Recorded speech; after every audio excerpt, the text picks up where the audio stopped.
Can you guys hear me? Okay. So what you just saw was a lot of the technology that we use. So you can see everything we do is digital. We do fittings on avatars, so you can see how it's going to fit before we ever cut and sew things. That eliminates a lot of waste. We also have those avatars as marketing because you can put your avatar up on your website and you can change your prints and your colors and your options. And then you can take orders, and then we can fill those orders on demand so that you don't sit on any inventory. And then the garments can be equipped with a digital product passport, which is a little chip that goes in the garment and it tells its story. And that way it adds value to the item and transparency into how it was made, and that's really important nowadays. Sustainability is just like the #1 thing that we should all be thinking about. So this is just a tip of the iceberg of what we do here at Fabric. And oops, okay, hold on. Sorry, I'm not a Mac person, so let me try to get to the next slide. Okay, so I'm going to tell you about our mission and our vision. Our mission is people-focused, and we're really supporting the apparel entrepreneurs with all those resources that I was just telling you about, and so we're supporting the people. Our vision is planet-focused. So like I've been talking about sustainability, it's the #1 thing we all need to be thinking about because the fashion industry is one of the most polluting industries on the planet right now, and it needs to be rethought. It needs to be changed, and so our vision for the future is to help support that by creating a closed-loop ecosystem. And we're actually on a mission to do that, and we're doing the beginnings of that right now. We've been in discussions with lots of supply chain people and industry people on how we can create the first circular model for the United States. So we're doing it, and this is all because this place is a nonprofit. We get a lot of community members who also want to contribute to this. So thank you all for being part of our community. As a community, we've given back about $13 million worth of free and discounted programs and services to be able to support the industry and support all the people. And we've helped, it's closer to 2,000 apparel entrepreneurs that have wanted to start a clothing line and have come through here and have accessed all of these things. So we're really proud about that. And we scholarship people into our services. Our biggest service is our roadmap that I'll tell you about in just a minute.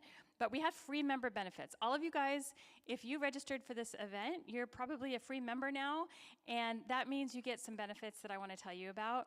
If you own a business, you can put your business in our directory. It's an industry directory for free, and then other people can find you as well. So it's a great way to get the word out there about your business. And then you can use it to collaborate with each other and find each other. And there are literally thousands of people in this directory at this point. We also offer a classifieds page. So if you're hiring, send us the job posting and we'll put it on there. And that way it's going to save you some money without having to go pay for a job board somewhere.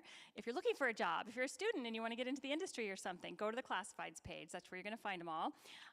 We also have an events calendar. So if you're looking for fashion events in Arizona and beyond, we have one place where you can find them all. So we try to list all the important industry events, but also our events as well. And our events tend to be either free or really affordable to go to and to participate in. So if you're a brand and you're trying to save your money and you don't want to spend thousands of dollars to be on a runway, maybe do Eco Fashion Week, which is our fashion week, and we don't charge you anything to be on the runway. So there's all kinds of opportunities here to be able to get exposure and participate without having to spend a ton of money doing it. And then you can find industry events like, for example, the LA Textile Show or New York Fashion Week and things like that. They're on our calendar as well. So it's one place to find it all. We also have all kinds of other services. We have a free sourcing library where if you're sourcing your materials and trims for your brand, you can come in just by logging into your free membership, and in the dashboard you'll see spaces and you click on sourcing library and you can book time in there and start looking for swatches. I just came back from the LA Textile Show yesterday and gathered all kinds of new swatches to put in there. So these are all the wholesalers you're going to need to find. So great resource and a lot more. So I'm not going to go on much more, but I just want to tell you, if you are an apparel entrepreneur and you're starting a brand, there's a lot of resources for you in our roadmap. I spent a long time building up those resources from being in the industry for 30 years, and I just sharing all those resources in our roadmap. It's a step-by-step guide.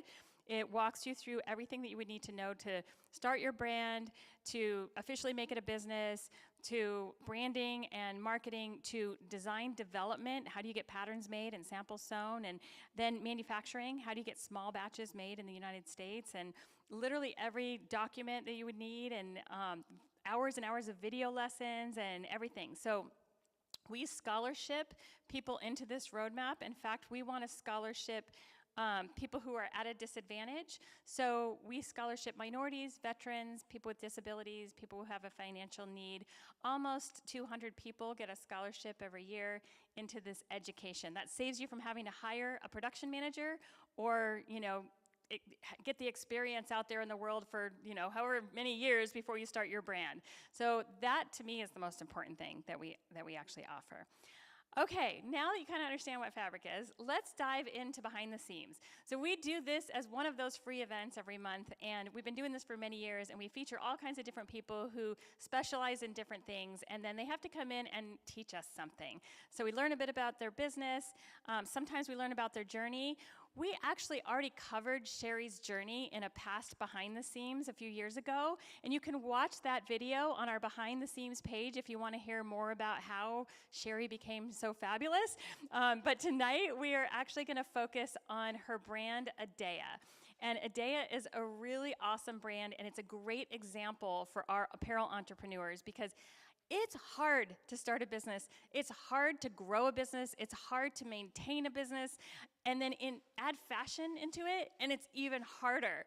And fashion is challenging in different ways than other businesses are. And so the fact that she's running a successful brand that is actually making sales and is selling to many stores and has maintained this is a really rare thing. We help a lot of people, but you gotta have all this great stuff, the perfect formula. You have to have so many great things like filling a void in the marketplace. You have to have the money, you have the gumption, the time, the good idea to, all the things.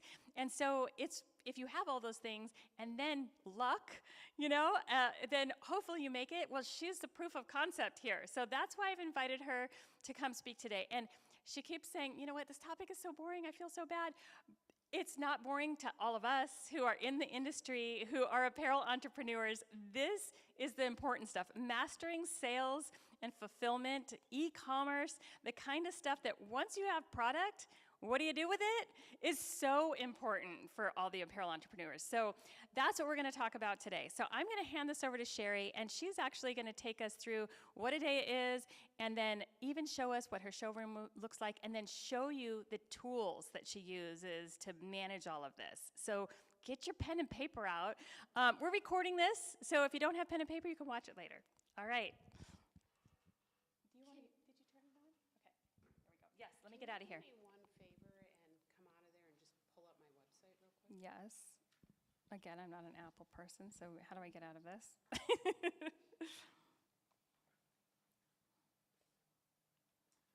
Go to your browser. Go to your Chrome browser. Nope. Right there. Right there. But that'll ruin everything else. Here, just type in my Adea. Oh, you're going to your website. Sorry. We're like a couple of old married people at this point. Damn it, pull over. So I didn't have this in the slide presentation, but I thought it'd be helpful if you haven't been to my website, you can take a look at it. And I think this is kind of a fun thing to read because it really, in a pretty pithy way, describes the brand. So my husband came up with this. He is a creative officer for an ad agency. So your first layer should be luxurious, and at Adea Every Day Luxury, we make layering tops, bodysuits, and camisoles that are inspired by the Italian passion for exquisite fabric, expert tailoring, and impeccable fit. We believe your first layer should be your most luxurious. And so that's that. Kind of scroll through. There's a little bit. Talk close. There's a little bit more of an about page here. This was here, but I got also forced to be on the runway at Phoenix Fashion Week. But this was pretty cool at the time that Russia invaded Ukraine, which unbelievably has been 3 years. I just felt so bad that there was 3 million refugees, so we printed up some special shirts, and those proceeds went to the Ukraine Refugee Fund. So there's a little video here that you can watch about the brand. Maybe I'll play it real quick because it's fun.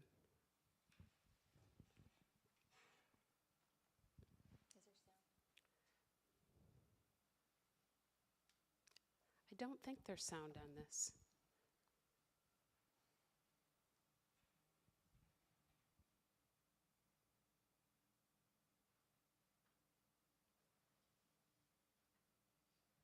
So these are basics, layering pieces, super soft, super comfortable.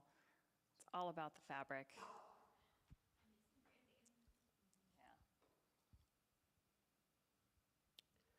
So there we go. So hopefully now we can get back to... Okay, so that's where we need to go, right So, here. like Angela said, I've done one of these before, and that was probably the more interesting one, where you got to see the baby pictures of me and my twin sister. You got to meet my grandmother Bernice, who is the mentor in my life, and learn the whole story. But I really wanted to spend some time, because that's what Angela wanted me to do. Oh my gosh, sorry guys. I might have just clicked closed out of it? I might have just closed it Okay, out. well, while she's closing out of it, hopefully I can talk a little bit, and then we can bring everything else back up. What was I talking about? My grandmother. So the whole story's there, and kind of my path to get here. The one thing that I will pull out of that story is that in a previous life, I ran 350 retail stores that did about $600 million worth of business. And those 350 retail stores had about $1.2 billion worth of product inventory in them. And my particular role as a divisional VP is I had full P&L accountability for that $1 billion worth of inventory. So when we took physical inventories in those stores every year, if there was shrink, which means inventory that was supposed to be there, wasn't there, that obviously was a huge issue for the profitability of the company, but also a significant performance issue for me and my store management team. So we consistently had one of the lowest shrink rates in the entire company, and I will say that's because we really focused on great customer service. So if you take care of your customers, you take care of your inventory. But in doing that, I also really learned how to manage inventory because I was accountable for $1.2 billion worth of it. So when I talk about a lot of the things that I'm going to talk about today, it really comes from that background in this huge responsibility to be accountable for inventory.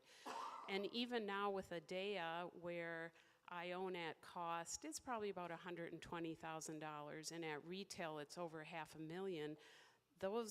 That's my money now, and every time that I go into that warehouse, every package that has a top in it, I see it as, a little bit more than a $20 bill. And so I want to make sure that all those $20 bills are accounted for, that they're available to purchase on the website, that they're in good condition, and that I can find them, I can market them, they're available besides just my website, all the other amazing places that you can sell your inventory now. And you don't have to create shops on all those. You can create shops on those through an app through your website now, so it makes it a lot easier. So after I spend time boring all of you on all the inventory stuff, and it is kind of a boring subject, and I guess the thing about boring is it's important.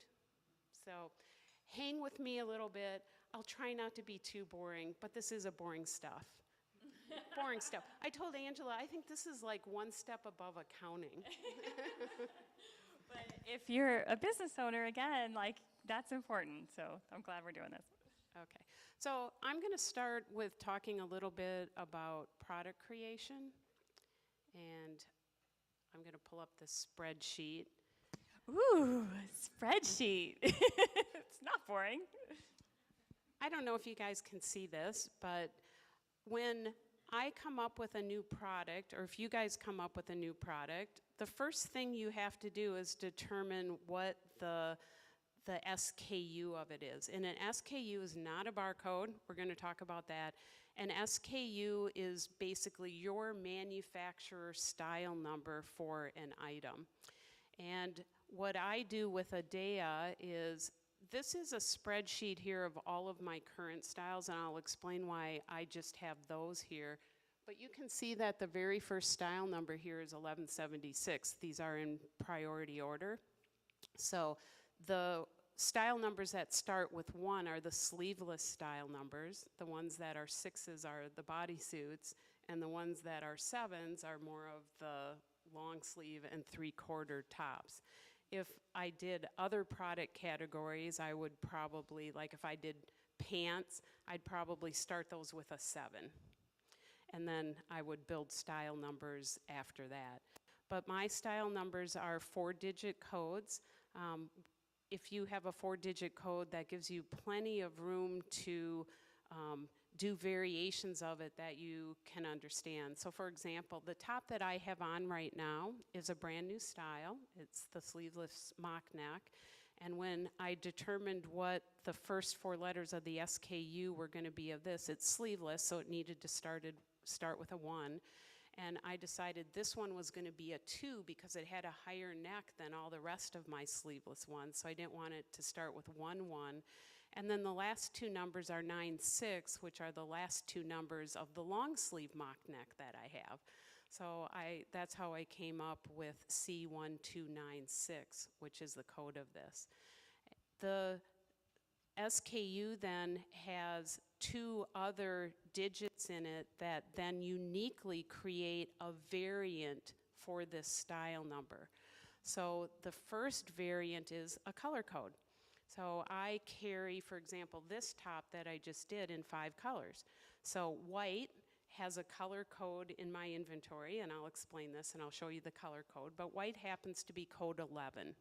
And the reason that you want numeric is much easier from a digital perspective to put into spreadsheets, to keep track of, to number, because it's a lot easier to be able to create digital things when you have numeric values. So all of my colors have a name and a number, and white happens to be 11. The other colors in this particular top are black, which is 12. It comes in khaki, which is a new color that I have, that is number 29. It comes in navy, which is 57, and ballet, which is 82. So those are the color codes.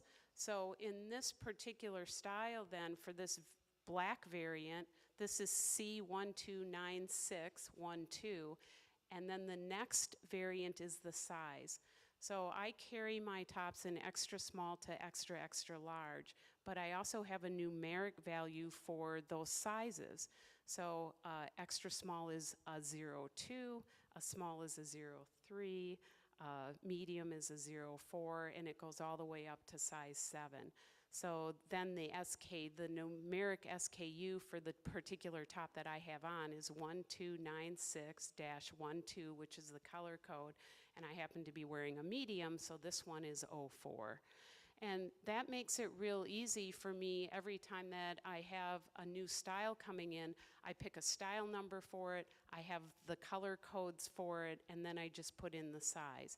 And variants are critically important because you keep inventory by variant. Does everybody understand that?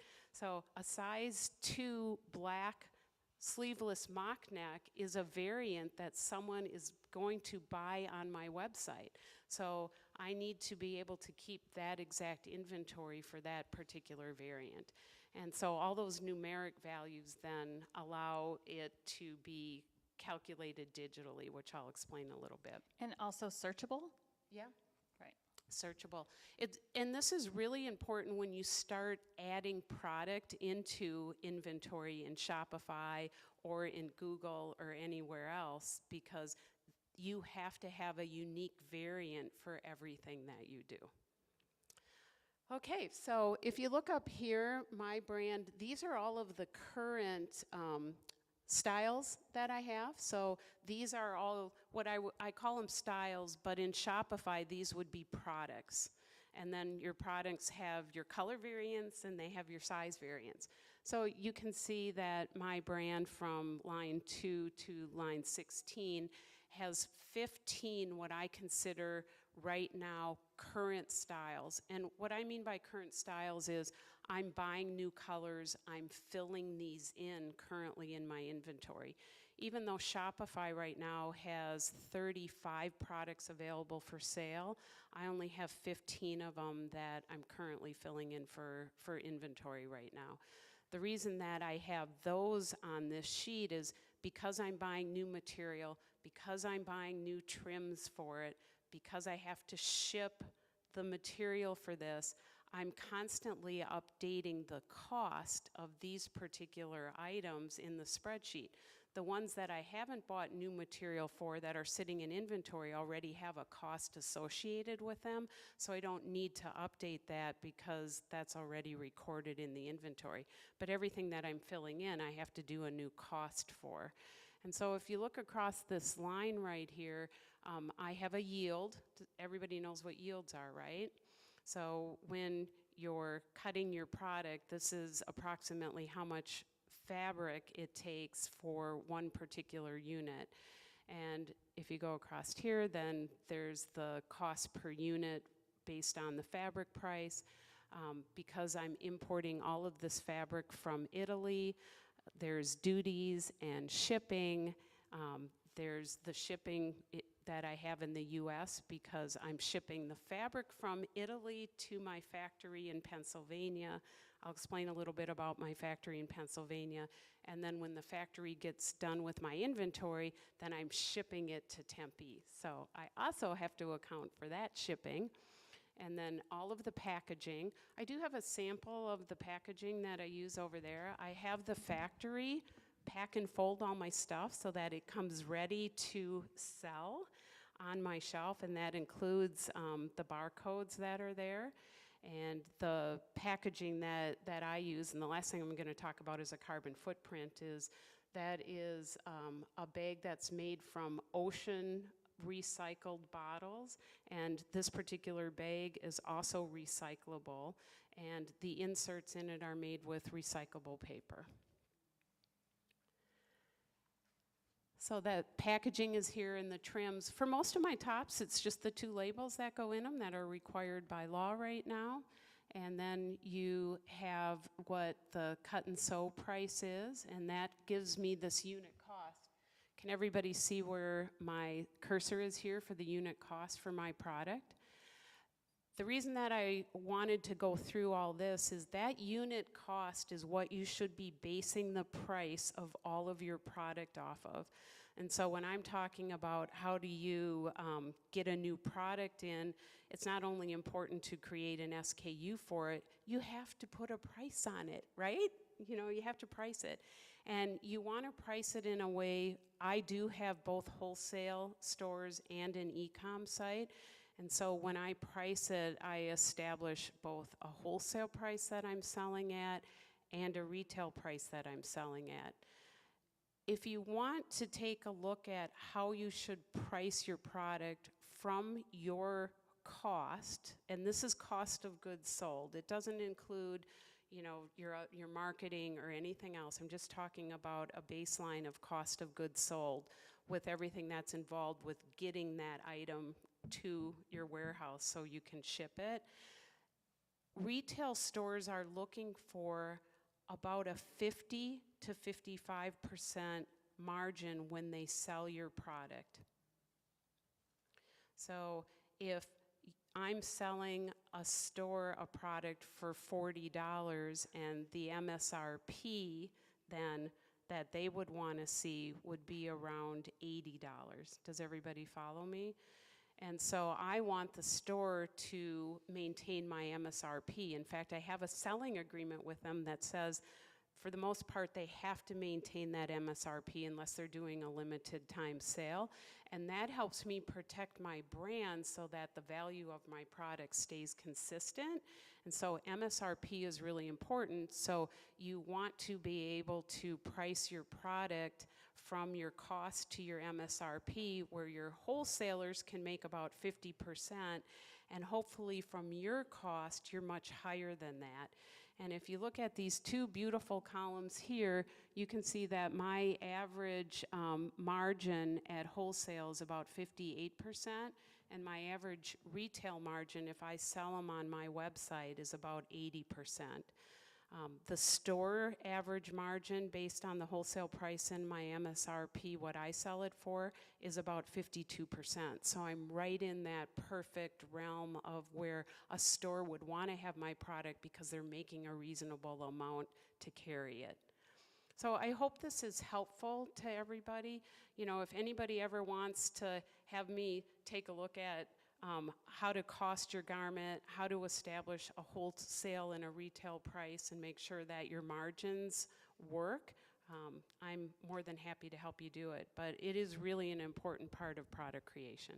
I have to ask you a question. So when our entrepreneurs start and I help them cost what it's costing them to make it, I'm always telling them, let's just say it costs, and just for simplified numbers, let's just say it costs $10 to make this thing, which is not the case, but let's say it is, then wholesale, I always say just make that 20, and then you know that retail is going to be 40. And it's basically, you know, because you're not selling as many products as a big brand that is going to be selling, you know, hundreds of thousands of units, and probably not to a chain store that's also, you know, has hundreds or thousands of stores, you know, or whatever. So it's the only way anybody's going to make any money is if you at least double. Is that kind of a summary of a good way for everybody to be following this? Yeah, so that would be, the one markup would be around the 50% to the store, and the other one would be about 100% to the brand. Yeah. And so if you look at mine, I'm at 52% to the store, and I'm at about 80% for me. And the reason that I'm a little bit lower is I really took a look at some of my MSRPs. In fact, Google now will tell you if they think your pricing is competitive, and they rate you on that on your website, because Google is big brother. They know everything, right? So they tell you. They're listening. So they tell you if they think you should raise or lower your retail. And it's not like I pay perfect attention to it, because Google doesn't know what my cost of goods sold is. But I did want to try to not base a price based on who I consider my competitors to be, and be at a price where I feel I have a superior product at a better price. And I can do that because I'm my own brand. I mean, I don't have a big corporate office. I don't have to pay stockholders. I can do this for a little bit less. Makes a lot of sense. There you go, back to that. Okay.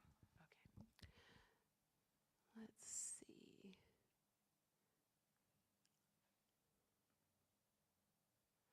So more boring spreadsheets. Is everybody excited? Okay, so this is the massive color code thing that I have, and the reason that this is really complicated, actually I'm gonna take a little walk so that you can kind of get an idea of why this is a little messy. This is called a color card.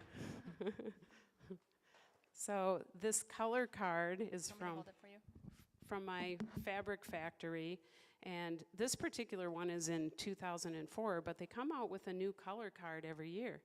And some of the colors that you may have in your inventory, they don't make that color anymore. So you can't fill that in, and those cause big problems. And so that's why you have to be really kind of careful with the colors and how many you buy. But if they do discontinue a color, then that is something that you either need to replace, clear out, or deal with. But over time, you can see how many colors they have here. Over time, you end up with all kinds of colors that went in and went out. And Adea is a basic brand. I mean, I haven't really changed the patterns. People love these tops. They wear them for decades. They always tell me, I love your tops. I wear them forever.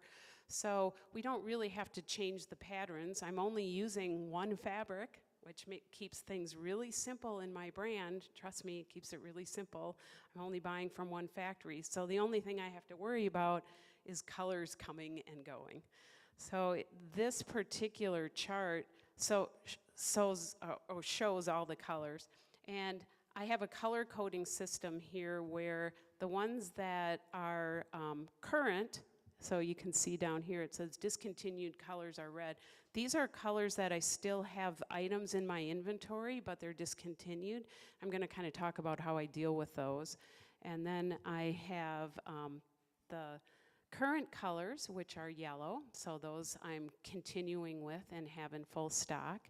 And then the blue ones are the brand new ones that I just added. So these are new variants that came in. And you can see, if you look on here, there's khaki and charcoal.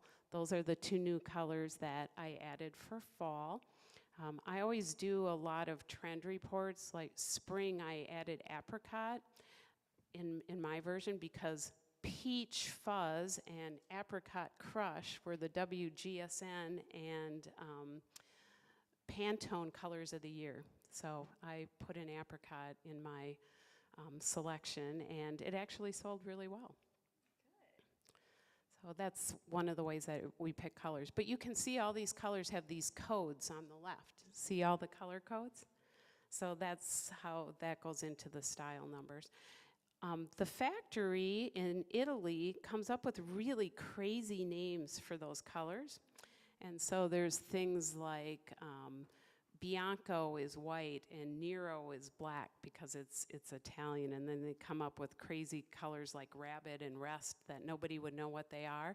So on this particular sheet, I keep the code that the factory has, and the factory color are from Jersey Loma Molina, because when those rolls come into my factory, that's what my factory sees.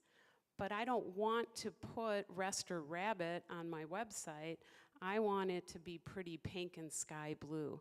So all of the color codes that I have my color name, my color code, the factory code, and the factory name.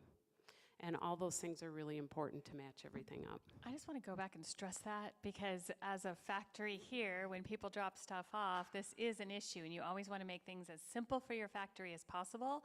So if somebody drops off a few rolls of fabric and they have a certain name for those colors, but it's not the name on the roll, it's confusing to the people who are in the factory to find the fabric and make sure they pull the right color. What if you have 3 blues and they all kind of are named differently than what it says on the roll? So just as clear as you can possibly be is really important. And then the other important thing I want to say is what you mentioned about having these particular styles stay in your collection year after year. One of the pieces of advice we always give all of our entrepreneurs is start with 1 item, maybe 2, maybe 3 if you've got a lot of money and you're really brave.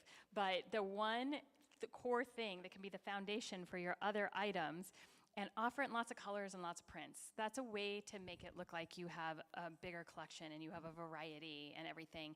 And it's like a lot simpler for you, and especially when you're first starting, because it's complicated. Don't start a collection where you need 8 different styles and they change seasonally. I mean, you'll never keep up. It's really difficult to try to do that. So if you start with core pieces, like with her brand, I'm sure the very first piece was just a basic top, like a t-shirt or a long sleeve or something, and then that branched into a shorter sleeve or a different sleeve, and then that one was taken to make the mock neck, and each one is the foundation for the next one. So Sherri's example of how to run this business is in so many different ways what everybody needs to do to be a successful entrepreneur these days.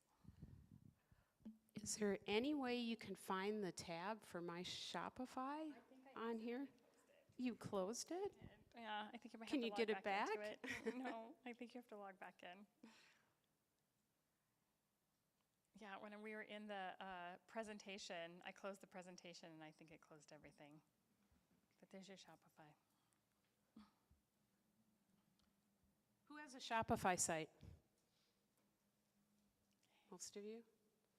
Good.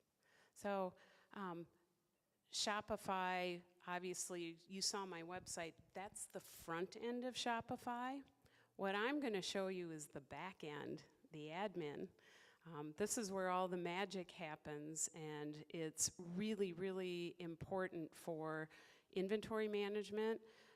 Shopify is not perfect. There are other websites that do this, but I really believe for a lot of different reasons, if you're starting a new brand and you're not a huge inventory management person, you're not a website developer, you're not a coder, you want to be able to have an easy way to pick apps to help you manage a lot of different things about your website, I really think that Shopify is a good choice. So it's not like it's the only choice, but what I'm going to show you is how I manage inventory within the back end of Shopify. So if you go to Shopify, I'm on products right now. So these are all of the products that I sell on my website. And if you want to create a new product, you go to add product here. And I'm just going to show you the complexity of adding a new product and all the things that you have to do. So you can see the first thing is you have to come up with a name for your product. Like this product I called the sleeveless mock neck layering top. And then you can write a description. The nice thing about Shopify is there's a little button on here that will have AI pull it up, and it will actually, you can have it pull your keywords and everything, and it will rewrite your product description. You can tell it what tone you want it to do and everything. So if you give it some information, it will write your product descriptions for you, which is incredible. Then you have to upload photos for all of your products here. And then you have to pick a category. And this is required right now because this is how search engines find your product.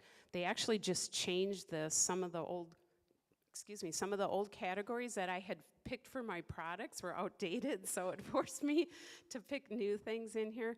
But you want to kind of have careful choices around your product, because if somebody's on SEO and they're searching for a tank top, a women's tank top, or a specific kind of shirt, you want what your product category is to be tagged properly in here, because that's how people are going to find you. So if we go down a little bit, then you can see that, oh, here are all the product categories. You can see that you have to enter a price. The comparative price is grayed out here because if you do lower the price, so let's say that my normal price for this top right now is $80. If I choose to put one of these on sale because I'm discontinuing the color and my new price for it is $65, then I would put $80 in the compare price and I would put $65 in the current price. If I run a sale, that's a discount, that's different. The price in here is what you would want as your base retail price. And then here's your cost per item. Remember I showed you that cost sheet, so I know exactly what all of my items cost. Every time that I order in new fabric and make a new order, the cost changes slightly. I recalculate exactly what I paid for everything so that I have an accurate cost. The reason that that is so important is because the cost of your product minus what you sell it for, including your sales discounts and your returns and all that kind of stuff, ends up being your gross profit. And Shopify reports in here and it will tell you what your gross profit is. And that number can go straight on your P&L statement. It lets you know exactly how much money you're making all the time, which is important. Really, really important, because we all do this so we can make money, right? If you're not making enough money to pay your bills, it's just kind of like your household. You have to make sure that you're covering that, and this cost number helps you do that. And then you put in your SKU. We talked about that. And then it says you need a barcode, and we're going to get to that in a minute because that's where it gets a little complicated. You need to put in the weight of your product. This is important because you're shipping it, right? And all shippers determine weight as the way that they determine your shipping rate. So you have to put a weight in here. The country is important because if you are shipping overseas, the country of origin helps determine all of the duties and stuff that get associated with it. And then there is a harmonized system code, and there's a little button here where you can look up what your harmonized code is, but you want to make sure that you have that in Shopify, because you will not be able to do an international shipment unless you have that harmonization code in there. It is just categorizing it. Is that what the harmonization code is? Yeah, it's more of a universal number for the category of product you have, because the duties in each country are really different. So one country might have a duty on a different kind of product than another country does. So this kind of levels the playing field so that they know which duties apply to your product based on that particular code. So then you see here, it says product organization. It talks about your product type and everything else. And the one thing that I didn't show on here is once you start doing variants of this and you start adding your colors and your sizes, when you have a variant in there, way at the bottom of this, you have to scroll down because it says Google tags. And Google wants to know if your product is for adults, for kids, for men's, or it's unisex. They want to know if your product is new. They want to know if your product is, I'll show you the whole Google chart. But if you don't put in those numbers, and I'm going to go to Google, Google doesn't have the information it needs to actually list your product online. And I will tell you that we're going to get to selling and why it's so important to do your product information right, because if your product information is right, then you can sell it on all of the different apps, and Google is the pickiest of all of them. And so there's fields that you have to have, and if you're missing a field, then Google will basically say, we don't recognize your product, so we're not gonna put it up for sale. Okay, so that's the lovely back end of Google, and I'm gonna show you Shopify. Or Shopify, thanks. So Shopify has a few issues, and in the admin, one of them is that once you create a product, so I have the sleeveless mock neck and I have it in colors, if I get to the point where I want to discount one variant within that product, I can't change the price. So I have to create a new product. So if anybody's ever run across that, if you look at these first two products, well, I'm going to go to... Meaning like if you wanted to put green on sale only, you can't do that. You can't change the price for that. You have to create a new product. So what I do is, you can see that there's the 3/4 sleeve crew, which is all the current colors. I created a new product that says the 3/4 sleeve crew. It still has the same SKU on it, but I relabeled this one clearance color. So it doesn't exactly have the same name. It says clearance color, and if you go in here, then I don't have to keep it at the retail price. I have a price on this one of $36 instead of $84, which is the normal selling price. And I'm assuming that Shopify, you could just copy one that exists, make a copy of it. Did you have to go through and enter everything all over again from scratch? You can make a copy, but in this case, it would copy over all 11 colors, and it would take me more time to delete everything than it would to just make the new one. I think they updated it. I could be wrong, but I just learned how to do it, and I watched a YouTube video. I don't know.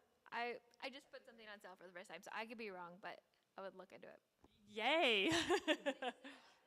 That would be great. Like a week ago, because I was on Shopify support kind of cursing the guy out because I couldn't make changes by product variant. Yeah, look and see if you can find it. So the other thing that's kind of cool if you create a new product is you can tag things. And if you tag things, that means you can put them in a different collection. So I take all of my sale product and I put it in my sale collection so that I can keep my current product nice and clean and at full retail. And then I can take all these new products that I created that are at clearance and put them in a completely different collection on a completely different web page so that they're separated. And if I have a collection, then that also allows me to do discounts where I can pick the collection and I can do, hey, take 25% off all of our sale items. And so it's a really great way to be able to isolate stuff so that you can really work on clearing out the stuff that you want to clear out and keep your current inventory nice and clean. So it's a little painful to recreate it, but it does allow you to isolate it and play with it so that you can market it differently. Okay, can you get me back? I'm don't, afraid. I'm not a Mac person. We're like There you go. the two technology There you stooges go. up here. Okay. Yeah. So I'm going to take you for a tour of my warehouse, and I have two things to say about this. One is I am not a videographer, because you can see my phone is tilted vertically and it should have been horizontally. Amelia would kill me if she knew that I did that. But I was filming it myself, so I'm trying to walk around with my camera, which I only, because I don't know, something's wrong with my thumb. I can only hold it this way and still work it. So it's vertical. I'm filming myself, so don't judge me on the video quality, please. Oh, I can't wait.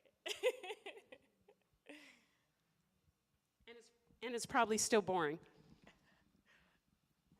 Hi everyone, welcome to Adea World Corporate Headquarters. And it is the World Corporate Headquarters because we ship all over the world via e-com.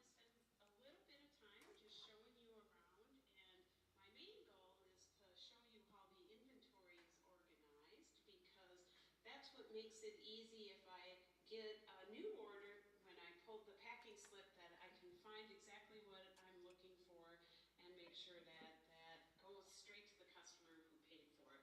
So I do have some show samples here, and then this rack has all of the styles that we carry with tags on them. I brought some of those samples today so all of you can see them. Adea has about 7,000 pieces of inventory right now in this showroom. That's pretty consistent. We sell about 6,000 pieces a year, so we have around a 40 or 50% turn in an annual basis. We keep a really tight inventory. I never throw anything away because we're basics, or don't have any waste because we're basics. And if anything goes out of stock or the factory discontinues the color, then I'm just clearing them, and I will keep reducing the price until I've sold them, but absolutely nothing goes in landfill. So let me tell you how the warehouse is organized. Again, this is really important, so it's easy to find stuff, fast and easy to pick orders. First of all, they're organized by style number, which is the SKU, not the barcode, but the SKU. And those are in numerical order, and they start with the lowest SKU number, and it runs all the way through the warehouse to the highest. And then within SKU, all of my colors are color coded with numerical numbers too. So in this particular case, this is the first style number. It's C1176. This is our short sleeve crew neck. The first color is off-white because that's color code 10. And then in this case, black is next. That's 12, apricot is 29, light gray is 36, and royal blue is 42. So they're all in color order. And then as we walk through the warehouse, again, we're going to go straight this way, so everything's in order.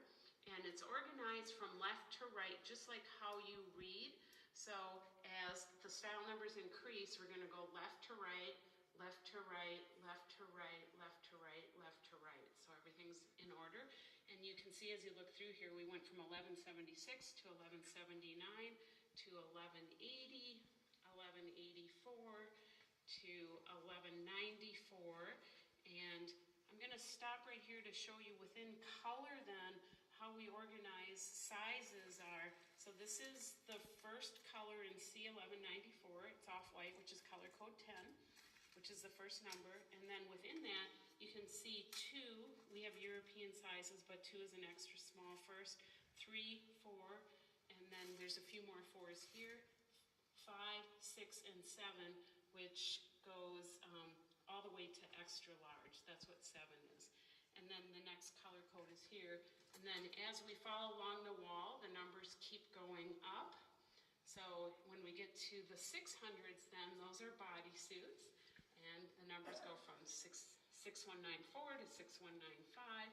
And then the 700s are 3/4 and long sleeve tops. So we go to 791. And then the racks start here in the middle. So again, we're starting at 791, left to right, left to right, left to right. And 7195 starts about here. 7195 is a style that I carry about 13 colors in. So you can see all the different colors. Again, those are all in color order and by size within each color. And C1794, which is our 3/4 crew neck, goes all the way to here. And then, again in order, because we follow the racks around, C7195 starts here. If you see some empty bins, I have some new colors coming in, and so I've already reorganized stuff so that those colors can go exactly in the color code order they need when they come in. And if I do get new inventory in, I do take the time to move stuff around so that it goes exactly where it needs to, not maybe the most convenient spot where there's a hole. So this is all C7195, which is our best-selling style. This also comes in about 13 colors. Then we get to C7196. I just got a whole bunch of these in and new colors. So this comes in 9 colors. This is our mock neck, so it's very seasonal for fall. And then we end right here at the largest number styles. And the largest number style I have right now is C295, and that's on the bottom right there. So it makes it real easy to find everything. I'll show you a few more things in the warehouse here. Here is where I go to pack and ship orders, and if I have new orders, they come up on Shopify right here. I've already filled all the orders today here, and I go to ShipStation if there are new orders. ShipStation will help me print labels, which I do right there. That's a printer for the pack slips. And then here is our shipping station. So we have all kinds of different kinds of boxes to pack orders. I have some envelopes and labels and stuff underneath here, and all of our packing supplies from FedEx are recyclable. And then right here you can see I already packed the orders for today that are going out in the mail. And so that's the tour of Adea's World Headquarters, and I hope you enjoyed it. Thanks so much. Sneak peek. Which one was the one that you said was the most popular style? I just want to, is it here? It is this one. Oh, That's 7194. This is 7195. so the long sleeve. This one here. And black is my best-selling color.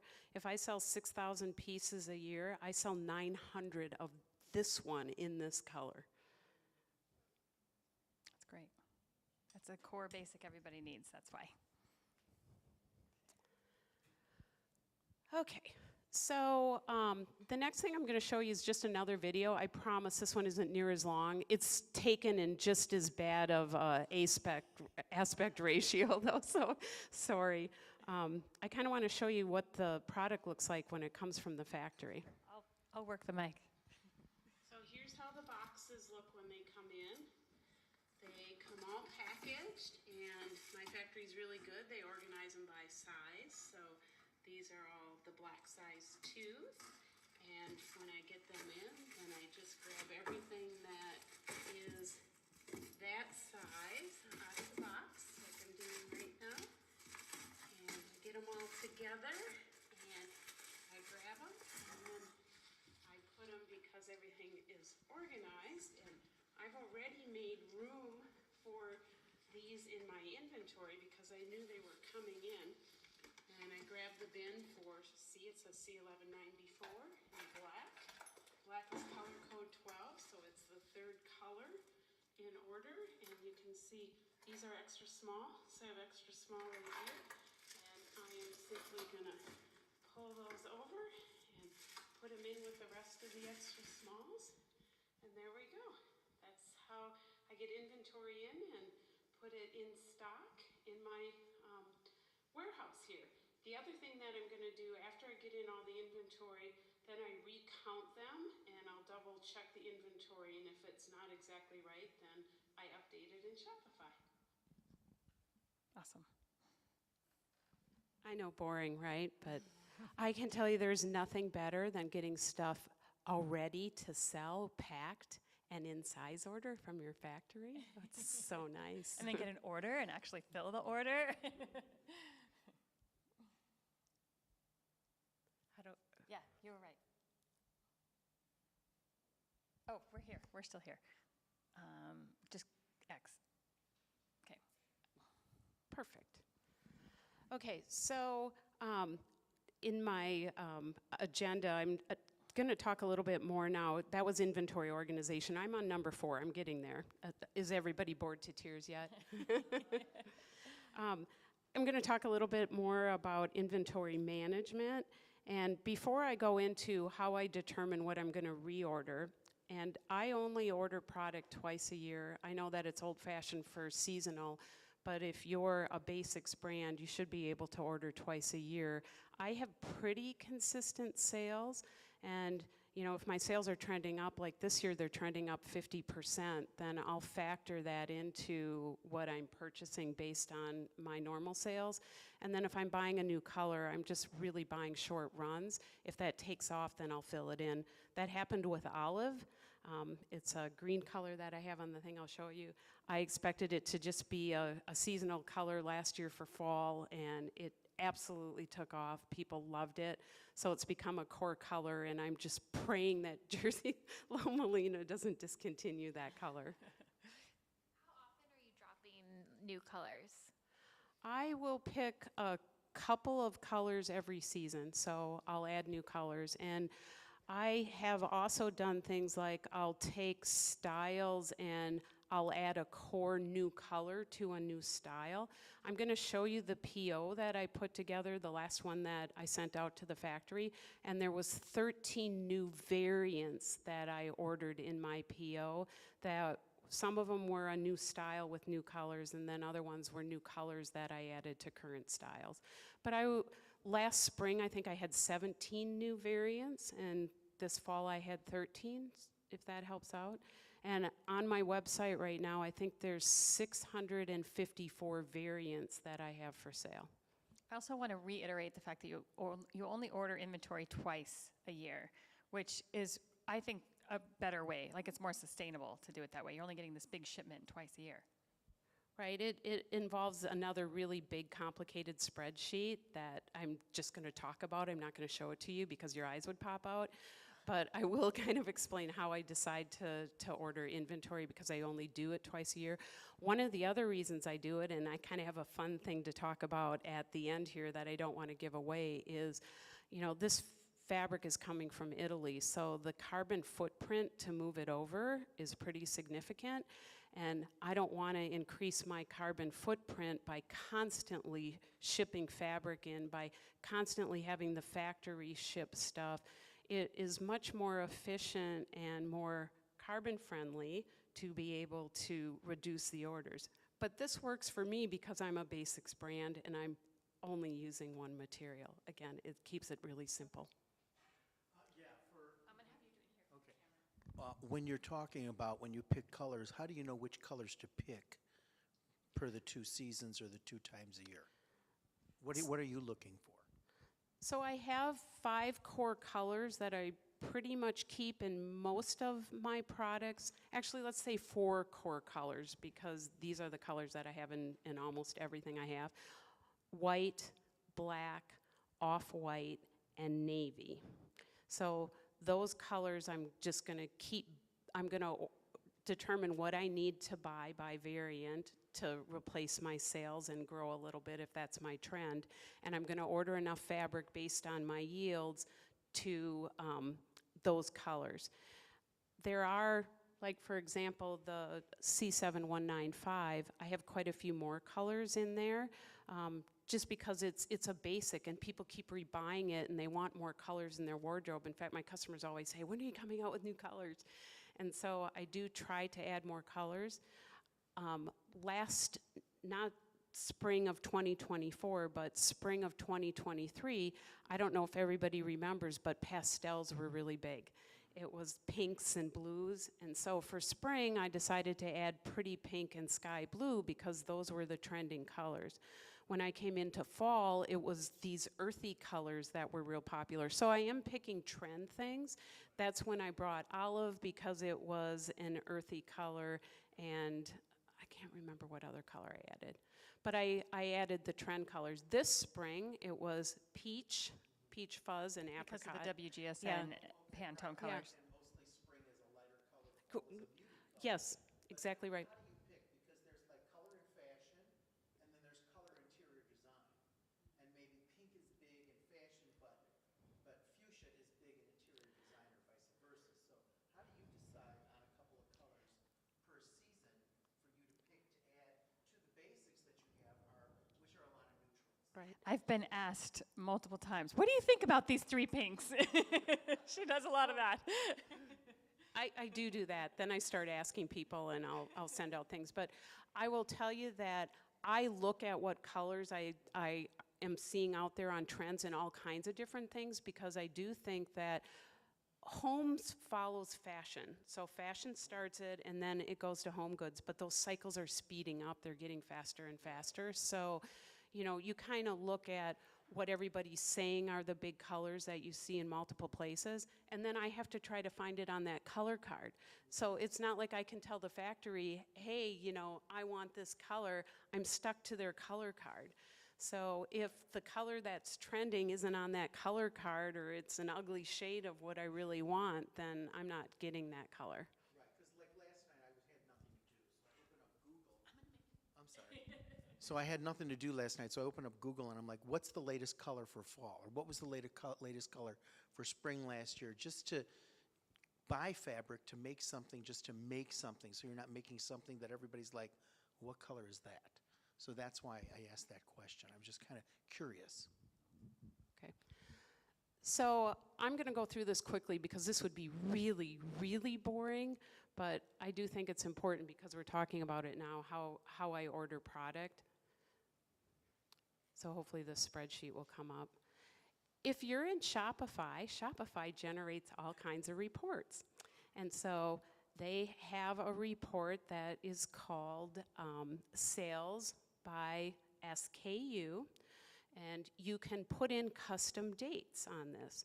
So I know that most people think that seasons run from January to June and then July to December. In my world, I'm buying for fall for August because that starts back to school and it starts the Christmas selling season.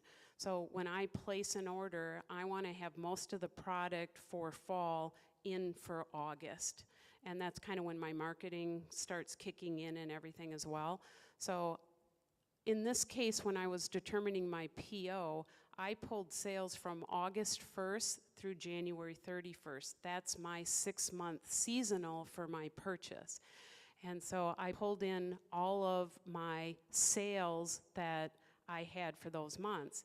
I downloaded this into a spreadsheet, and then I cleaned up all of my clearance stuff because I'm only going to fill in those 15 styles that I had already decided on, and I added a couple columns that says on hand, and then this column which says the PO for 6/1/24, which is when I ordered it, and I put those columns in there. So because Shopify doesn't give me a sales report that also has on hands in the same place, which is something else I've talked to them about, I have to then go into my website and look at my current on-hand inventory, and I fill all this in.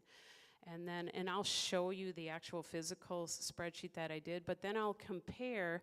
So if I go to the short sleeve crew in white and extra small, I sold 8 in this time period.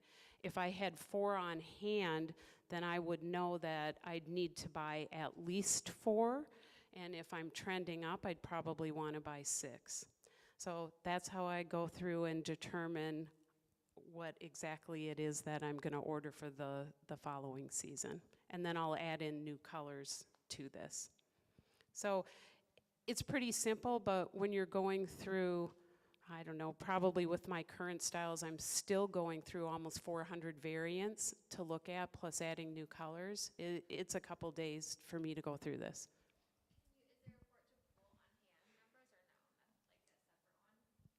Yeah, I can pull on hand. They're just not in the same place. And what I like to do is kind of look at it, you know, so I need it in the same place.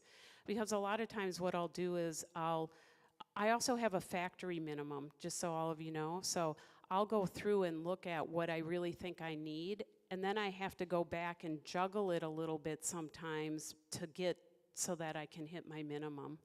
And so that's why it's nice to have it all in one place, because there's the minimum for the factory as well.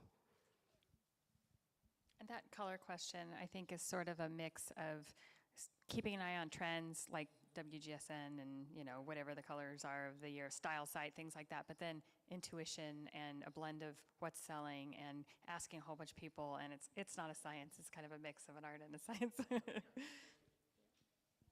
have a question. You mentioned if it's trending up in sales, so are you comparing it to the year before during that same time period or the 6 months before? No, I'm looking at where I'm currently trending. Okay. So when I did this PO in June, my sales were up, they were running up about 71%. Now keep in mind, we start getting seasonal, so the sales grow, so the percent gets harder to maintain. So I had kind of calculated that I needed to plan for a 50% sales increase overall, but I don't sell every single one of these at the same increased rate either. You know, obviously if we go into fall, we're selling long sleeves and mock necks more than we would some of the short sleeves, but I also have some core products like camisoles and tank tops that people buy all year round. So as Angela said, there is a lot of intuition here, but I really try to always fall back on sales, because again, having too much inventory is a death sentence for a brand. I mean, having excess inventory is not where you want to be. You want to be having stuff that you think that you can sell in about 6 months. That's why I said I have about a 50% turn, because I'm buying about 3,000 pieces every 6 months. How do I get back? Am I boring everybody to tears yet? No.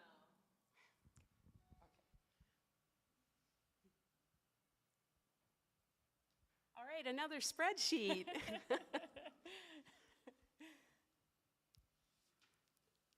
This is where it gets fun, though. So this is the PO that I sent to the factory in June. They have about It's fun. They have about a 6-week turnaround time, sometimes, and they'll ship me by style, so sometimes that ends up being about 8 to possibly 10 weeks.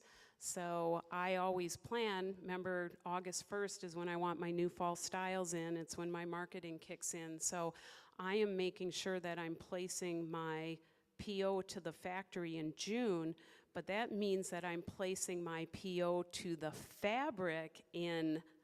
And keep in mind, in Italy, they completely shut down the whole month of August too, or kind of July, so you can't get a hold of anybody in the summer. So I'm placing my fabric order in May most of the time, so that I can get in the fabric to the factory so the factory can start sewing in June. So that's how it's all timed out. And so you can see that these are all the style numbers. What I have here for quantities that I'm having the factory make is based on what I'm replacing my sales for. If there's something in yellow, because you asked that question, yellow is a new color variant for this particular style. So this is C7194. This is my 3/4 neck crew. It is the second best selling style.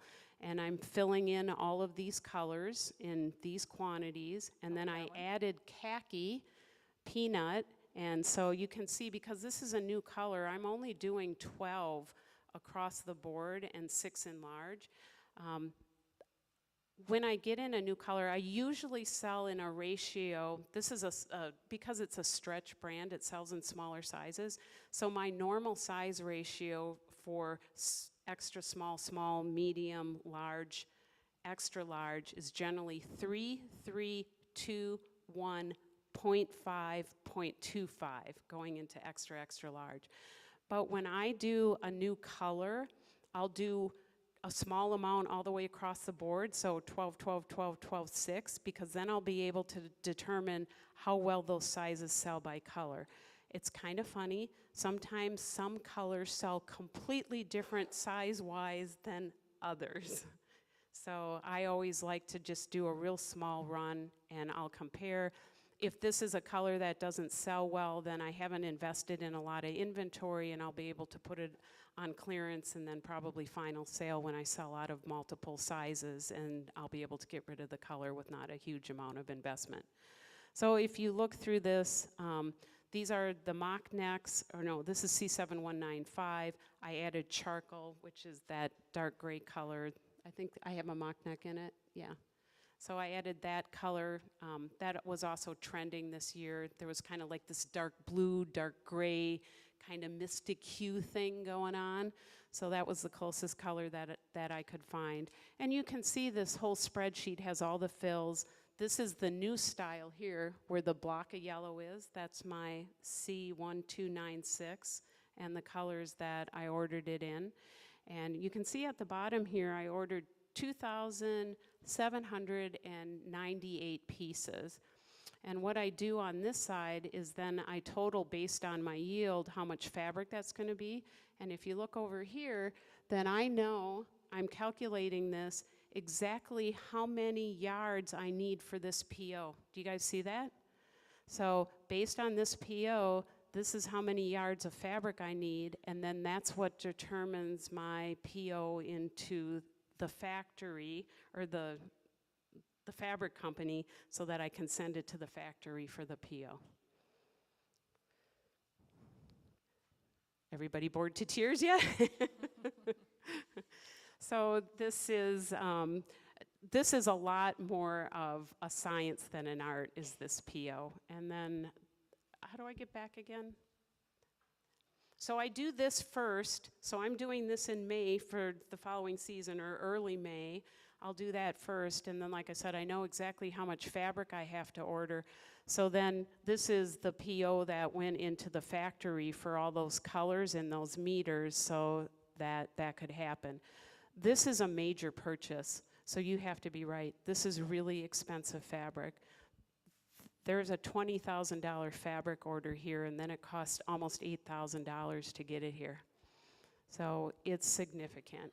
And that's why I spend so much time figuring out what it is that I sold, exactly what I need, be very careful about new colors, and then order just enough factory or fabric to hit that PO.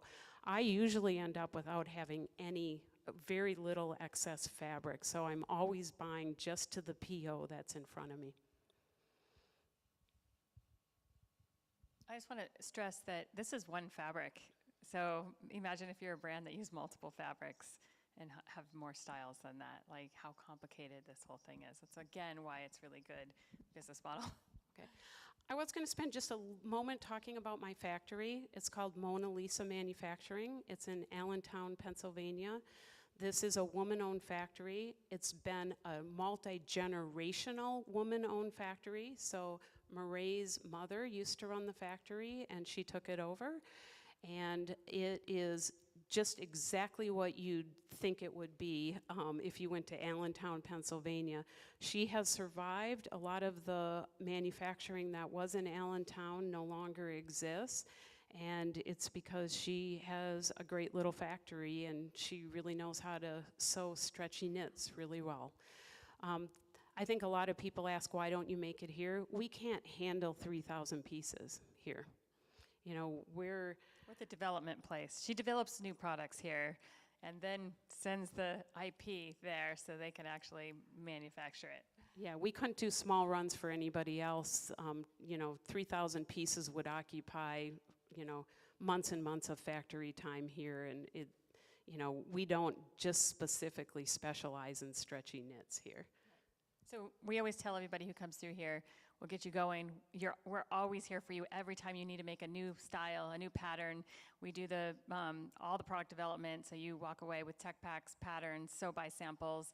You can do the grading here and do a small production run of a size run just to test it, and maybe even a few more just to get it out there on your friends and family and that kind of thing. But then you're better off going to another factory that specializes in the type of product you're making, because they're going to make it quicker and better, and they're going to have the right equipment and the right skill and be able to do it at a cheaper price because you're getting bigger volume and you've got that attention to that detail and that specific product. So that's another part of the right model to do it. So I'm going to say one other thing about inventory management. I have 477 pieces, and this is when I looked at it yesterday, of clearance and final sale inventory in my warehouse. I have killed off 11 styles. 7 of them have already gone completely extinct. This is really pretty much, you know, you've heard of the 80-20 rule. I sell 68% of my styles in 4 SKUs. And so I really make sure that I don't just keep designing and adding new styles. I have to add them once in a while, but if I add a new style, it's because customers are asking me for it. And, you know, it's easy for me to add new styles because I'm not changing my fit. Like this sleeveless mock neck is my sleeveless crew neck and my long sleeve mock neck. It was a very easy pattern revision. I didn't have to change the grade rules. It's the same fabric. Voila, new style. I did the same thing with this one. This is our C7195 in a longer version for leggings. See, cover your hips. Just made it longer. That's all we did. But for inventory management, like I said, I have 477 pieces. What I do is if Jersey Loma Molina discontinued a color, or I've just decided I'm discontinuing the style because it's not selling well enough and I don't want to reorder it and hit the minimums because I don't think I'm going to sell it in 6 months, then I'll put it on clearance and I'll do a couple price tiers on clearance when I'm sold out of 2 sizes or more, maybe sometimes 3, but when I get really broken up, then I'll put it pretty close to cost and I'll put it on final clearance. And I have a separate category for final clearance, and then once in a while I'll do a buy one, get one free on final clearance. But I clear through that stuff pretty quickly then, because if somebody can get an Adea top at cost, then they pretty much fly out. So less than 6% of my inventory is unproductive right now. I keep it really, really tight. Let's see. Oh, I wanted to show you one thing. So now we have all the product, right? We bought the right amount, we figured out how to order it, we got the right SKUs. I want to talk a little bit about how you create a barcode, and then I'm going to show you the back end of Google in the app, because there's all kinds of ways to sell your product. There's TikTok Shop, there's Instagram and Facebook, which is now Meta, there's Amazon. You can do a whole bunch of third-party resellers.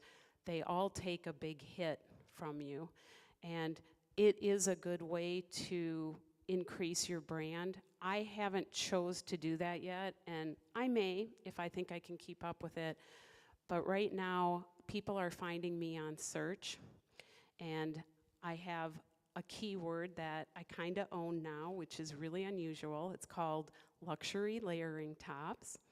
And I will Google it and I'll show you how my product comes up, but I invest all of my ad money and time in Google search right now, and I spend all of my time managing my inventory so that if you do find Adea in search, my products are all up there and you can click right straight through from Google into my Shopify store. So it's all available. And I will tell you that that is the main reason that I am up 50% right now, because we're getting new customer acquisition through primarily Google, and then they rebuy. Are there any other keywords that you put into your Shopify website to make your search higher?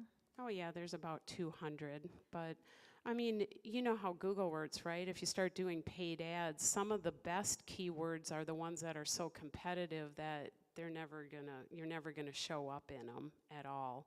And then there's Temu. I mean, I think they buy 60% of any keyword you can think of in Google already.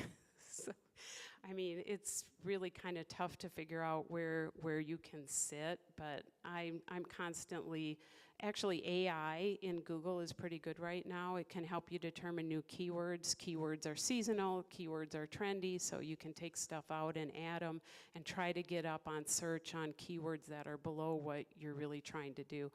I even renamed all my products luxury layering tops, if you see that, my product names, because that's the keyword that we can own. We have a really good SEO guy that is awesome at helping people figure out what their keywords should be and then helping you implement it in the right way. So if you just reach out, I'll connect you. Okay. Is there a way for me to pull up Shopify again? Oh. We have a million tabs open here. Oh, I'm already here. Great.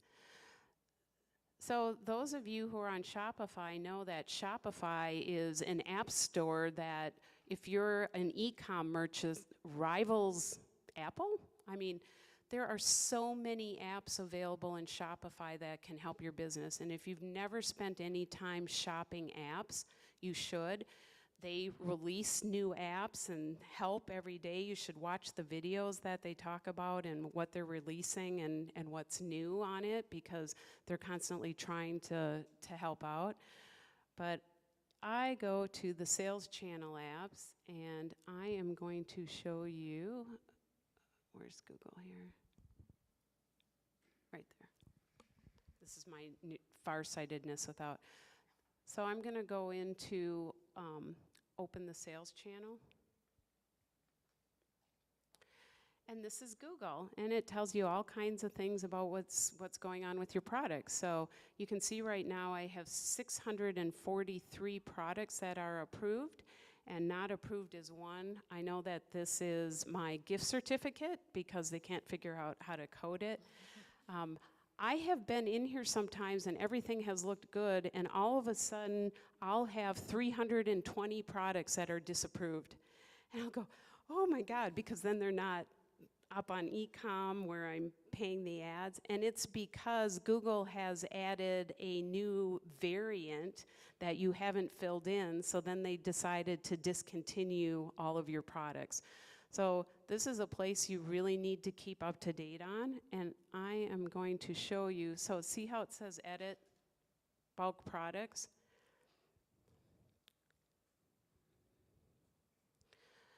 So this is the master Google spreadsheet, and if you scroll down here and you see this, if there's ever like a yellow thing, like see this?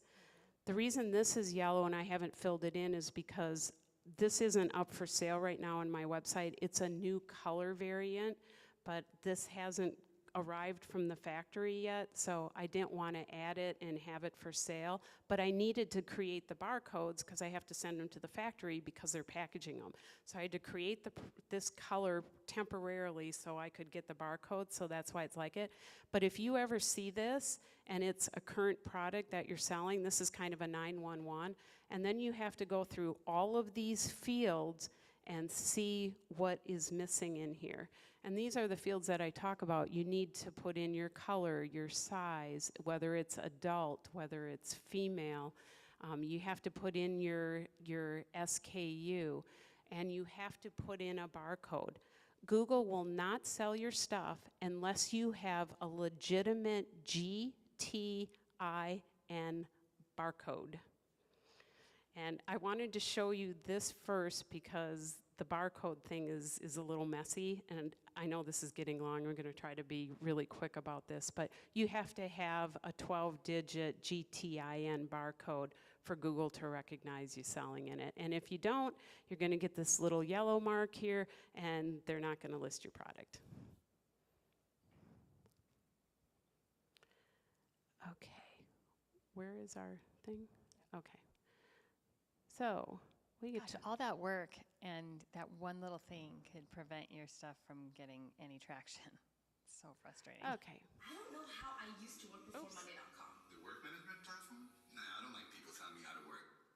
Hi, I'm Bill from GS1 US, and you may be asking, what is a GTIN, how does it relate to a barcode, and why does it matter if they come from GS1? Let me explain. If you are looking to list your products for sale across retailers and online marketplaces, a GS1 issue GTIN is often recommended, may be required, and could be validated through the GS1 database.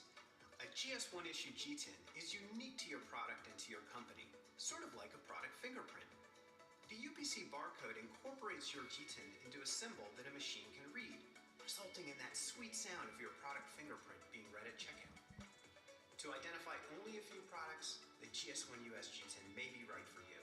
Get one at a time or a handful as you need them. Just keep in mind that each unique product variation, such as size, color, flavor, or style, requires a distinct G10. To identify many products and prepare for expansion, a GS1 company prefix may be right for your business. You can create many G10s and UPC barcodes under a single brand and activate them quickly as your business grows. A GS1 company prefix also gives you the flexibility to create additional identifiers that help you manage things like logistics and traceability across the supply chain. One final note, whether you're starting small or expanding quickly, plan to get it right the first time with GS1 US.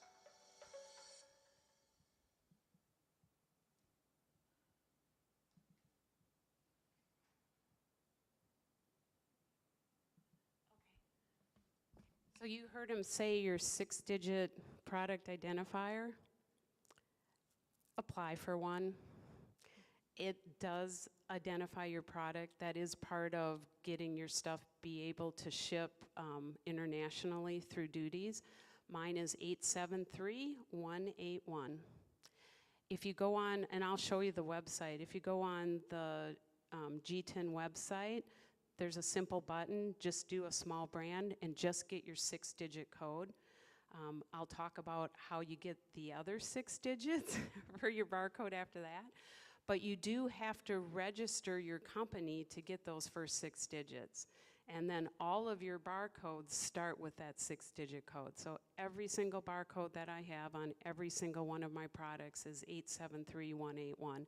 That identifies my company. What does it cost to do that? I don't remember, I did it a lot. Is it a lot? No, Okay. it's not that much.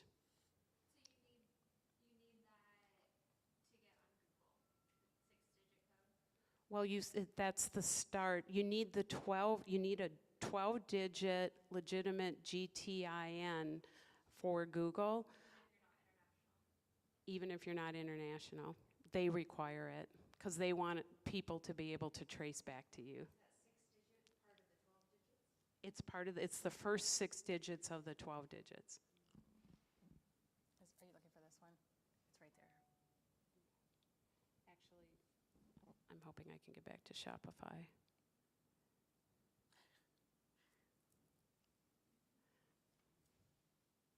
That isn't Shopify. Oh, that was you now logged in. Okay. Do I have the tab? There we go. Yeah.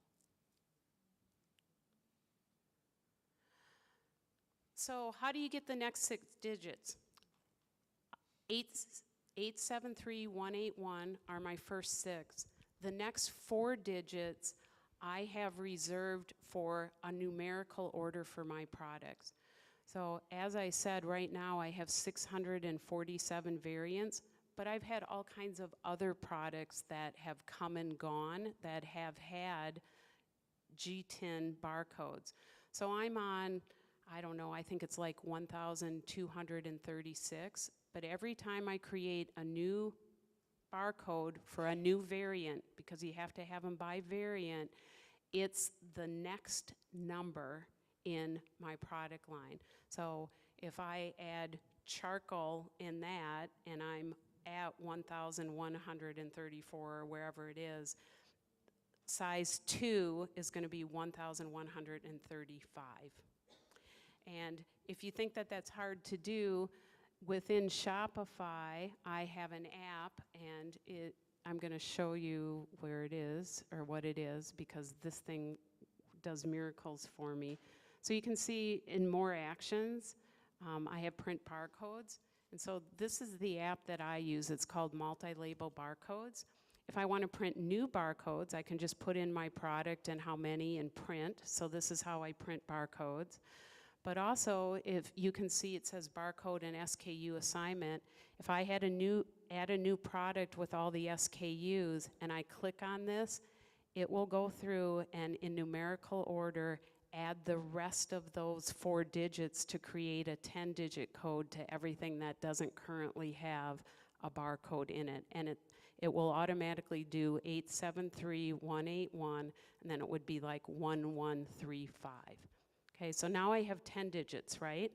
And those would be in all my products. So I've got 2 more. What I do then is if it's 873-181-1135, because that was the next number for my variant, I'll put the size. So if it's a size 2, then it would be 11352. Now I have 11 digits. Now you need a check digit that's based on all of those other ones. So how do you get a check digit that is right, because Google will check it? You can't just put in any number you want there. If you go back to GTIN, they have a tool on their website that is called Check Digit Calculator. And I go to, oh, it's asking me to do this.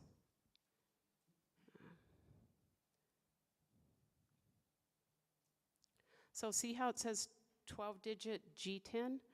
I would enter in 873-11352, and then I would go calculate. Do I have, oh, 873, I missed some. Sorry, this is Sherri not typing right. So 873-181, oops, 181, which is my 6-digit, and then the number variant, the size, and so that's 11 digits, and then it'll calculate the check digit as 0. There's my GTIN 12-digit verified barcode.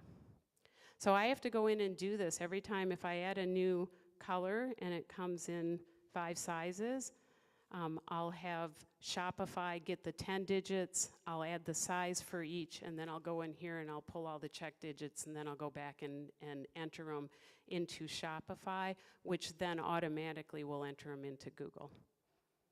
This is why you don't want to add any new colors. I'm sorry if this is so boring. This is the hard stuff. No, it's like, so important. how do you create a barcode?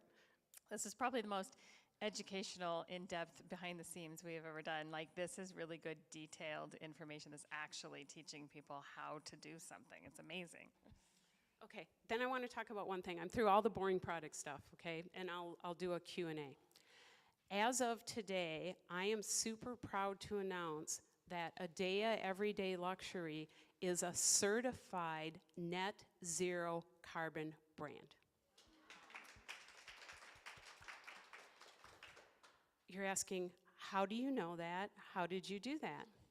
There is a gentleman named Tony who called Angela and I about 3 weeks ago and said, we got $1.5 million of funding from the Arizona Commerce Authority to build an AI-fueled website that would calculate in a verified way your total carbon emissions by ton for your brand. And it can be any apparel brand, so there would be more inputs than not. And once that happens, if you have carbon emissions, which you're going to have because it's impossible to offset everything, and once you have that, then you can buy verified offsets of the carbon emissions that you have to then immediately become net zero. I spent about a week supplying Tony information. Keep in mind I have a small, simple brand. We only have one fabric. We only order twice a year. I know exactly what my freight is, where it comes from. This carbon footprint was calculated down to how much carbon emissions are from my customers doing an order on their computer that actually generates some carbon emissions. It went down to that kind of detail. And I can tell you that at the end of that whole summary, I do have a pretty low carbon footprint, because in the same way that I also take my food waste and put it in a mill grinder so that I don't create that and I recycle, I also buy the best that I can that's sustainable, and it's because I want to do it. My Scope 1 metric tons of carbon are 0.01. My Scope 2 metric tons of carbon are 15.73. My Scope 3 are 73.64. For a year, my carbon footprint is 89.4. And I purchased today for around $630, 90 metric tons of carbon offset for my footprint for 1 year, and I have 3 certified certificates to prove that I did those offsets. It is verifiable and traceable what my carbon emissions are. The offsets that I purchased are in Zimbabwe. It's a deforestation, or it's a prevention of deforestation, or whatever you call it. So, yeah, thank you. I couldn't get that out.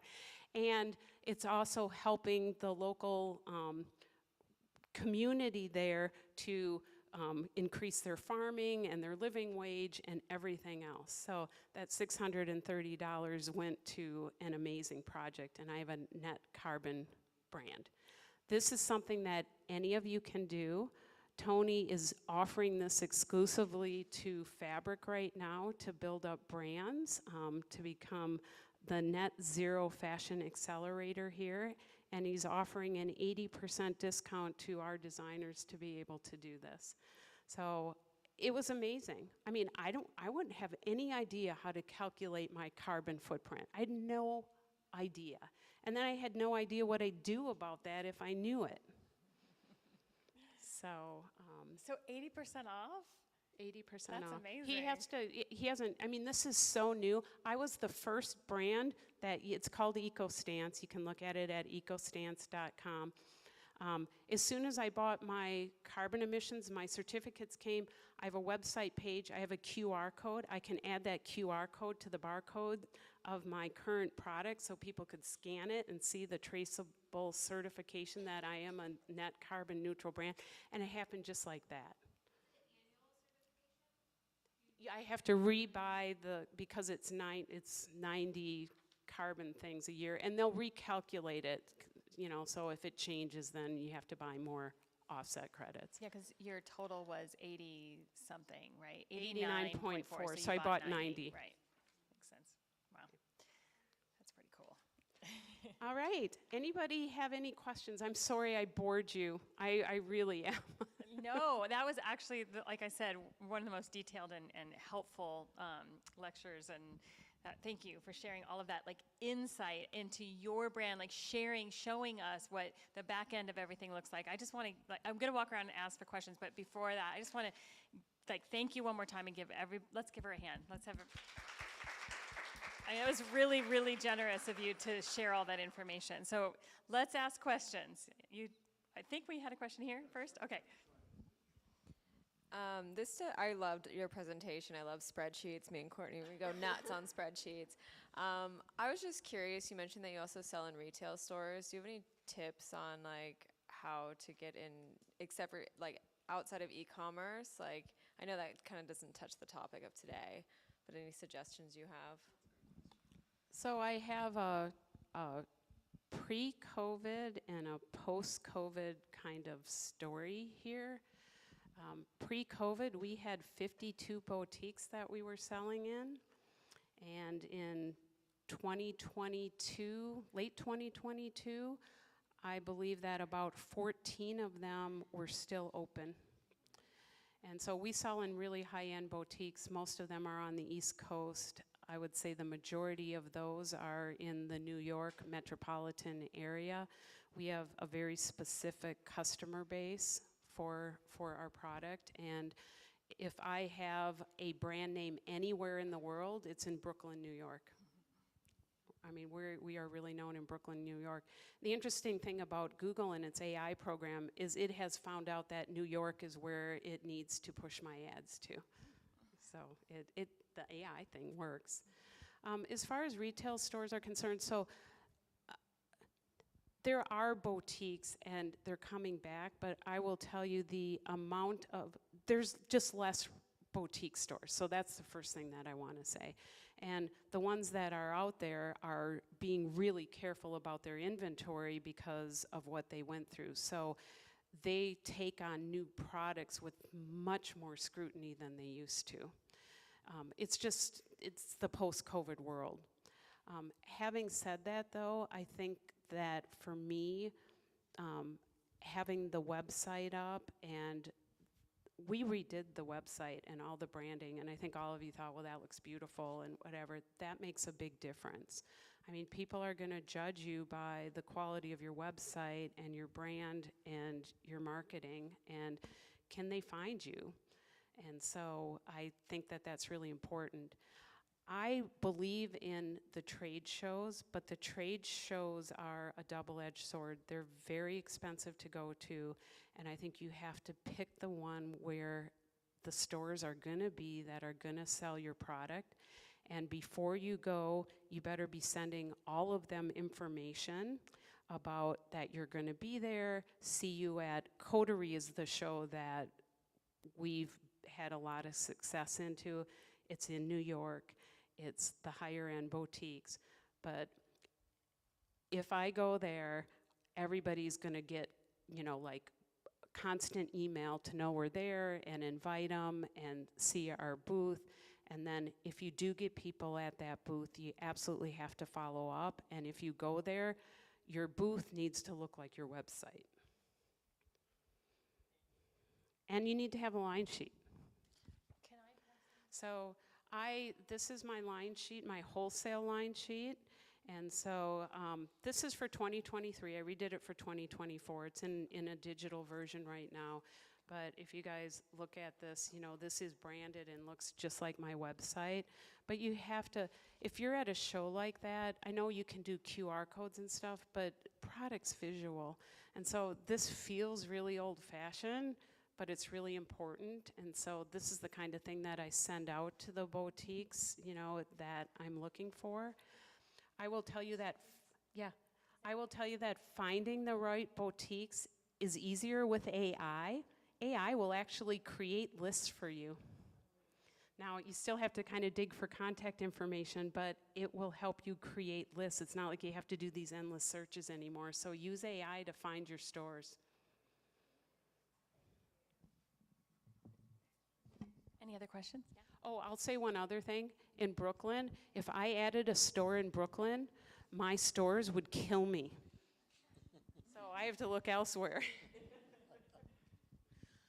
You stated that you have the same material for all the items. I understand the colors are different. Who provides the thread, and is the thread identical to each one? Is the thread the same all the way across the board? My factory color matches. It's in my tech pack. Okay, but you're responsible for the thread as well as the material? No, the factory does it, but it's in, yeah, it's in my tech pack and it's in my CMT price. But Cut, make. it's the word for cut and sew. My question is, what kind of advice do you typically give someone in, like a new entrepreneur in the early development stages of the product? So like pre-product development stages. I don't know if, I'm sure you talk to many new entrepreneurs, so kind of wondering, what's the advice that you think hits home the most, or maybe advice you wish you would have been given in your early stages? Yeah, I mean, I think I went through a phase where I started adding a whole bunch of styles, and it was a big mistake. I mean, because that's the fun part, right? Ooh, I get to create a new style. I'd like to wear this. Well, you have to sell it, and especially if you have minimums. So I told all you guys, I sell 68% of what I have in 4 SKUs. So my biggest advice would be keep it simple. And second of all, don't make a bunch until you sell it. You should be spending all your time on how you're going to sell your product and make sure there's demand for it first. Because you can create digital, I mean, you still have to be able to make something and you have to be able to deliver a physical product, but you can test the market with digital things. You saw Amelia's thing. You can, it's exactly the garment. You can put it on an avatar, you can market that, you can do the little 360 spin thing without ever having make it. So keep it simple and make sure you can sell it. I know all of us think the product we're developing is the best thing since sliced bread, but you don't know if anybody else does, and they don't care that you just spent $20,000, $30,000 making it. Make sure you can sell it. Yeah, that is actually the thing that we start everybody with is just make, and I mentioned it before, don't make a whole collection. Start with one core item, maybe two, maybe three at the most, but you can make a lot of variations out of one thing just in the print and the color. And that's why we have a printer that allows you to be able to like print on almost any fiber. And so you can make something that is sustainable if you get like maybe, let's say tencel or, you know, bamboo or something, and you want to print, you want to take a basic shirt like that and you want to make it in 10 prints. And as the orders come in, you collect those orders and batch them, then we can just fill those orders. So you're never sitting on that inventory, and it looks like you have a bigger collection than you do. And you can take the avatar and you can actually use that on your website or social media to show those variations before you ever have to cut and sew those. You're just cutting and sewing one to test the, you know, to make sure that it worked, you know, and then you're just showing all those variations. So you're never making them if nobody ordered them. Right. So keep in mind, I'm only currently filling in 15 products. I intentionally killed off 11, so almost half of what I was carrying, and my sales are up 50%. And then telling the story too is really important. So making sure that whatever you have is so special that it's a need. The last thing we need on the planet is more clothing, you guys. There's enough stuff for all of us to never make another new thing and to wear all of it continuously for, I don't even know how long. We could probably be fine for hundreds of years at this point. So if you're gonna make a clothing brand, make it mean something, make it fill a void in the marketplace that isn't already out there, you know? And then because you're doing that, you can justify a higher price point for it, which you're gonna have to do because you're making smaller batches. You're not going to be able to compete with, you know, the fast fashion that's out there because you're not making the giant quantities in a sweatshop. And so that's the very first thing. That's the advice, is figure out what your niche is. What's the thing that makes yours so special that someone's going to spend more money on it? And if you can't, then don't start a brand. There's no need. You know what I mean? We don't need any more clothes that look already like everything else that's out there. Right, and I mean, these tops, this is actually kind of it's a jersey, but it's also coming from a swimwear manufacturer, which is Carvico. This material is chlorine resistant. It's 50 UV protection. It's moisture wicking. It is quick drying. You can exercise in these tops. I ran a marathon in one of these tops, and it was the most comfortable thing that I have. So they're really versatile, and they last. I mean, I've had people tell me that they last 10 years. They've actually, you know, the mother will pass away, and the daughter will take the Adea tops. So I think that, you know, make a quality piece of clothing and don't steer away from the price. It is why I call it a luxury clothing brand, because it is. It is a really expensive Italian fabric made in the USA. And if you're making these small batches and you're doing something special, you're also, you know, sustainable just from the fact that you're not overproducing somewhere overseas and that whole carbon footprint too. So that justifies a higher price point as well, you know. Any other questions? Yeah. So clearly math is incredibly important. And when you're doing the fabric calculation, you get 2 times to do that during the year, correct? If perchance you were to undercalculate what you actually needed to produce what you wanted to produce, at what point is that error discovered? Does the factory do some kind of check to make sure they have the adequate material they need to produce the order? Or is it something you learn after they've gone into producing that you're going to come up short on your intended inventory? In my case, because I don't change the patterns or the fabric, we stay really, really consistent. And because this factory has been making my product for 14 years, they're very, very consistent. And so I don't really have that issue. I don't have a lot of damaged fabric because the fabric vendor is so high quality. So it just really hasn't been an issue. I have an answer to this though. So if your factory is big enough where they actually have there's a machine that when they check the fabric in, they can unroll it and re-roll it. And there's a person that will sit there and count the yardage and actually check and make sure there's no damages. Big factories do that, and that's part of their quality control on receiving. And usually you're meeting a minimum, and so they have a big staff and they have all that equipment, right? So you're making 3,000 of something or whatever. And those factories can figure it out if you're missing yardage for you. If you're working with like a more of a mom and pop factory, a smaller factory or whatever, they probably don't have that kind of staff, and they aren't going to be able to check that kind of stuff. And so usually you're ordering like 10 to 20% more than what you need. I always tell everybody, order 15% more than what you need, because there's gonna be probably damages at some point on some of your yardage, and you can't use those pieces, you know? And so they'll either probably get all the way through the manufacturing cycle where they're cut and sewn and everything, and there's a run on the shirt, you know? Because usually that quality control, a big brand has somebody whose job it is to be in the factory and look at those things. And when you're a small brand, you're probably not flying to your factory and going and being there every day and looking at it. So there's gonna be issues with your fabric. There's gonna be quantities that you don't end up with at the end because of stuff like that. So you just order more fabric and then order more pieces to be made, about 15% more than you need to cover it. That's my best advice. But it's one of those things that is what it is when you're a small brand, you know, because it just isn't enough resources for it. Is that helpful? Yeah, I think I've just built in consistency, so I don't need to worry about it, which is a good thing. Yeah, they sit on probably all that fabric there, and you know, like these things are they've been doing it for so long for you, they know what to look for. It's a well-oiled machine. And the thread's already there, you know. And some of the times you have to order your thread, depending on the factory that you're working with, especially if you have a specific color. You asked about the thread. You know, what if you had a color that they don't actually sit and keep in stock? And if you're not ordering in a big enough quantity where it makes it worth it for them to go source your thread and supply it for you, then you are supplying your thread, you know, especially if you have unique thread, like stretch thread or very thick thread or something like that. Any other questions? Do you have a separate website for your wholesale people to order from and look at?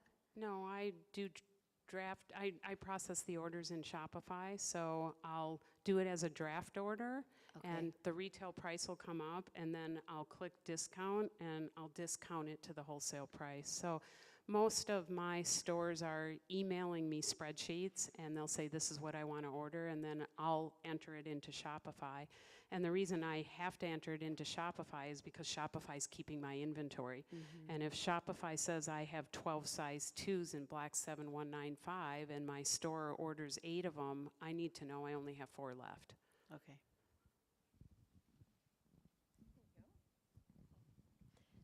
What % of your sales are D2C and what are wholesale? I just calculated this. My direct-to-consumer sales are 67%, and the wholesale stores are around 34, 30, whatever that is, 67, 30. Although the wholesale has been increasing just a little bit because I picked up one new store, and she's selling and buying hundreds of pieces a month right now. I want to say one more thing too. Just watching, you know, her do her thing, and she's trying to come here and you know, work as a volunteer here at our nonprofit to help keep this going, and at the same time trying to run this amazing business that she has. And so I sometimes get to eavesdrop on some of her conversations she has with her customers. These store owners and these individual clients, they call, and the customer service is unbelievable. Like, she literally picks up the phone and sits there for a half an hour with each one of them, and they're asking her the craziest things half the time, and just saying the craziest things. And she's so patient. I'll fix that. Don't worry about it. Or I'll do it. It's not even something that she, you know, should be fixing. And she just like makes everybody, you know, just feel so warm and friendly. It's just, I think probably the thing that keeps everybody coming back for more. You know, that good old fashioned customer service. I think if you can be anything, it's to be super nice. And I own the company, so I can always say yes. Yeah. I mean, it's just so much easier to say yes. Yeah. I write handwritten love notes on all my pack slips that I put in my orders, and yeah. Any other questions? All right. Well, I want to, again, thank you for really letting us get an inside peek into the back end of everything. That was so educational. One more round of applause. Not boring. No, sorry I bored you. She No. forced me to do it. I didn't want to do She this. forced me to do it. Not boring, very, very educational. Okay, so we are going to do our drawing for, ooh, yay. Does anybody else want to do a raffle ticket before we do our drawing? Oh, we've got our QR code. Anybody? Okay, we're going to, so one of these lucky winners are going to win an Adea shirt. Okay, here we go. Get your cards out. Oh, I'm going to let you pick it.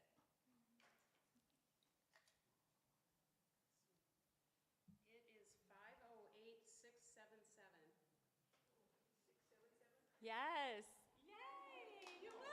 You have to come up and see me because I'm going to create an account for you, and then I'm going to send you a discount code for the top, okay? So she can order it online? Yes, you can order it online, and I'm going to give you a discount code. Okay, but I need your information. And if you want to look at some of the current styles, I have one color of each of those styles on this rack right here. So you can shop a little bit or just take a look at the product. I think Angela passed out the line sheets, but my color card is there. And then if anybody really wants to see my spreadsheet and my thinking about, you know, putting the on hands and how many I'm going to buy, this is that spreadsheet for that PO that I showed you. Awesome. So I'll leave that on the table if anybody wants to look at it. right there. Okay, great. Okay, so last I want to re-invite you guys for next month.